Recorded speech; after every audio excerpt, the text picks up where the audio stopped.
Sveiki, esu moterų kineziterapeutė Laura ir šiandien bus mankšta mamai, kuriai po gimdymo praėjo ne mažiau kaip 4 savaitės, jeigu ji gimdė vaginaliniu būdu, ir ne mažiau kaip 6 savaitės, jeigu ji gimdė cezario būdu.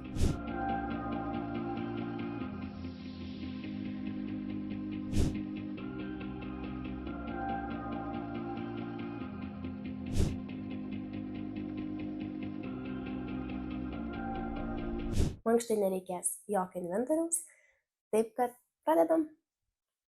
Pirmoji padėtis bus nuo kelių. Atsiremkite rankomis į priekį.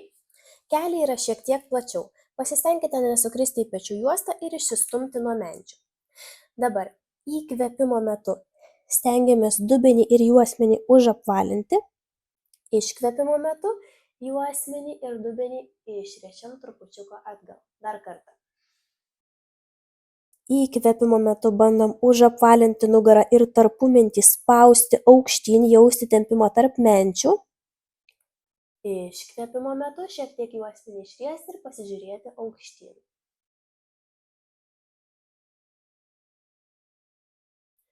Antrasis pratimas lygiai taip pat tokioje padėtyje. Stenkitės neišsiriesti per juosmenį ir per daug jo neužapvalinti.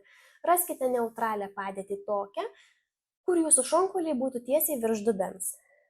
Stengiamės neįkristi į pečių juostą. Su įkvėpimu per nosį į pilvą mes kelsime ranką į priekį.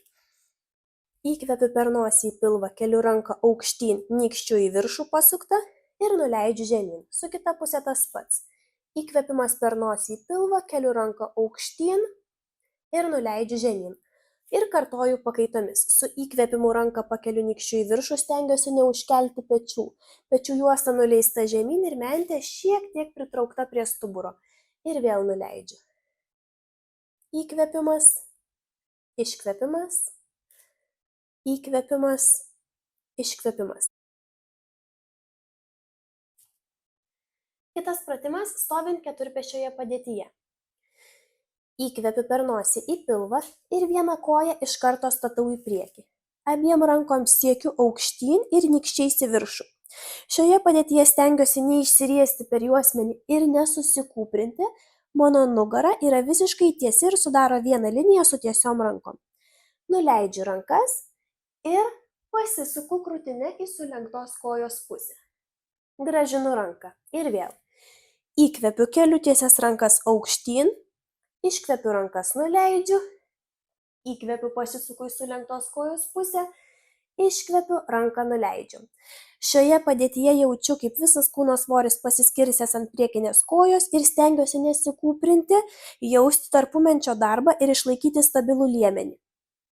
Čia pasisuku ir judu per vidurinę nugaros dalį ir krūtinės ląstą. Lygiai tą patį pakartojame ir su kita puse. Kitas pratimas taip pat bus keturpėsčioje padėtyje. Atsistojame į padėtį nuo 4, išsistumėme nuo menčių. Vieną koją dedame į šoną ir iš šitos padėties siūbuojame su dubeniu atgal. Įkvėpimas, iškvėpimas.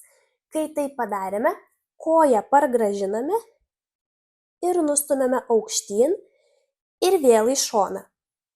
Vėl sėdu atgal ir pastumiu dubenį į priekį. Koją vėl atitraukiu, pirštais aukštyn, grąžinu per šoną, padedu ir vėl siūbuoju atgal ir vėl į priekį, vėl patraukiu koją, keliu aukštyn, į šoną, čia ir kartoju. Viso pratimo metu turėtumėte jausti vidinę šlaunų pusę, klubų ir sėdmenų darbą. Judesio metu stenkitės kontroliuoti juosmenį ir neišsiriesti per apatinę nugaros dalį. Kitas pratimas bus sėdint tiesiai.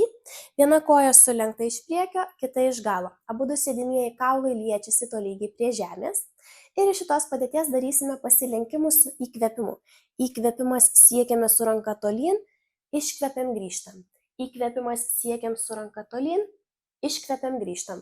Judesio metu, kuomet siekiate su ranka, sėdmenys neturėtų atkilti nuo žemės. Jie nuolat yra prispausti. Įkvėpimas ir įkvėpimas čia, iškvėpimas grįžtam. Po šio pratimo iš karto turėtumėte sukeisti kojas ir atlikti jį su kita puse. Na ir paskutinis pratimas, po galvą arba po kaklu reikės turėti nedidelį rankšluostį arba pagalvėlę. Iš lėto ir pamažu atsigulsime ant žemės. Rankos turėtų būti kažkur kryžkaulio srityje arba aplink jį. Jūsų dubuo turėtų būti šiek tiek aukščiau nei apatinė nugaros dalis. Sulenkiame kojas, kas nori lengviau. Keliai turėtų būti kuo arčiau krūtinės, kas nori šiek tiek sunkiau. Keliai turėtų būti pastumti toliau nuo krūtinės.